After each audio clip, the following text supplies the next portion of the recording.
Hello mga idol, talaga natato natin purgahon, naging inarusot. Talaga ang kanya lawas, medyo masiluya. Magsiskabulan na ini, kailangan mapurgat na ini para siya mabuhi.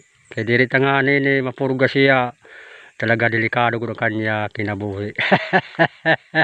Kaya mga idol, purgahan ta siya.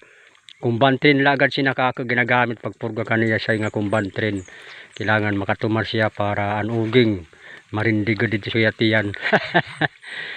Kulayo niyo mga idol, talaga maraat ginang kanya lawas.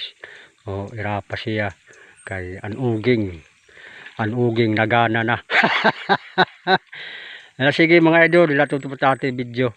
Kailangan mapurgat natin para naman maging sulit at ating pagataman para pagpulsan ta siya. Grabe talaga. Woo! Sige mga idol, ilatutupot natin video. Salamat.